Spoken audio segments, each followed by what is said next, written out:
大家好，很多时候有对比就有伤害，而且在大多数的时候，我们时常都会感觉到，对比之下，往往都是我们自己受到了伤害。然而，大诗人李白在《将进酒》中喊出的一句名言"天生我材必有用，千金散尽还复来"，说的真是没错。因为只要人在，钱没了还能挣回来；只要心不死，摔倒了还能爬起来。如果说上届美国总统特朗普让人看到的更多的是美国人的口无遮拦和自以为是，那么这届美国总统，无论是正的拜登还是负的贺锦丽，都能让人产生一种莫名其妙的感觉，那就是貌似我们个个都不差。为什么我会这么说呢？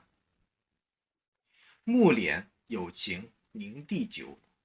首先，78岁的老拜登在去年的大选中表现异常差强人意，不仅屡次被精力旺盛的特朗普当成靶子一样的攻击，更经常出现断线风筝般的失态失语，因此让不少美国人都怀疑他已经开始老年痴呆了。然而到现在为止，他依旧在工作的岗位上兢兢业业勤奋工作，执政百日的成绩单不能说亮眼，倒也没有让支持他的选民失望。这恰恰印证了一句话，叫做勤能补拙，打与无力反应迟。不比特朗普聪明的他，通过超负荷的工作和努力，让等着看他笑话的人都不得不闭了嘴。在另外一边厢，他的助手贺锦丽同样是个相当有争议的人物。他虽然一路都有政治正确的光环护体和加持，但他那总是不着边际的傻笑和慢人半拍的反应，总能让一众保驾护航的左派媒体为他揪心和着急。有兴趣的朋友可以在视频的最后看一看这个尴尬姐的尴尬，听一听这个傻大姐的傻笑。人间欢乐无过此。问题是，偏偏这种貌似傻甜黑的人物，被美国总统相中了，做他的副手，这是为什么呢？很简单，因为他貌似没有反应力和伤害力。话说他在接受 CNN 连线采访的时候，说着说着突然卡壳，和主持人安德森·库帕面面相觑、大眼瞪小眼的一幕，不仅尴尬，也充满了喜剧性的效果，让吃瓜的观众们都能瞬间感觉到开心和放松。同样，在过去的2天里，也就是4月23号，贺锦丽在新罕布什尔州发表演讲的时候，特别是在提到新冠肺炎导致200万女性失业的时候，她突然间控制不住情绪，失声的大笑了起来。这份逗趣感让原本伤感和严肃的场合一下子活跃了起来。勤能补拙众周知，这一对新上任的美国正副总统，把严肃认真的美国政治演绎得异常的生活化、趣味化、人性化。他们让普通的民众都感受到了这些相当接地气的政治人物的真实一面。人都有缺点，例如拜登的年老气衰，贺锦丽的傻人傻福，但他们都通过夜以继日的工作以及马不停蹄的努力，让自己软弱不足的一面得到了最大程度的弥补。木脸有情凝地久，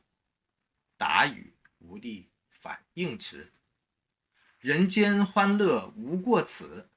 勤能补拙众周知。所以我们无需执着和专注自己的某一个缺点，因为我们的强项或许都超过了2位美国的总统。例如，我们不会大脑空白1分钟，我们也不会一句话漏嘴3次，我们更不会在应该悲伤的场合放声大笑。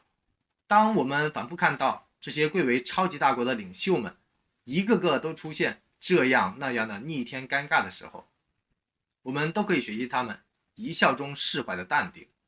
毕竟天生我材必有用，妄自菲薄不必要。中国外长王毅刚刚提到说，民主不是可口可乐，美国生产原浆，全世界一个味道。说实在的，单从美国总统的身上，我们都能看出，美国的民主本身就不是铁板一块、味道单一。跟精英至上的美国总统特朗普比起来，两位现任的美国总统实在是太接地气了。他们一个呆萌，一个傻福，正向这个世界展示了每个人都不差的真理。只要无惧别人的讪笑，只要通过不懈的努力，最高的舞台也并非高不可攀。因为天大的缺点，即便成了别人的笑料，过人的努力照样能够被人肯定。I'm just glad to see that the process is beginning to really do the investigation into Rudy Giuliani. He has clearly broken many laws. Are there specific laws you believe Giuliani has broken or may have broken?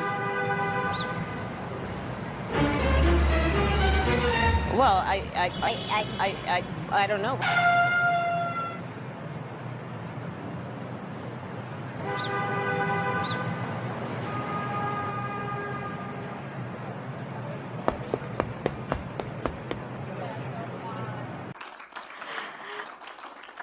I think it is important to look at folks like Haley and Kelly and also say we're going to take note of the fact that during the pandemic, over 2 million people, 2 million women people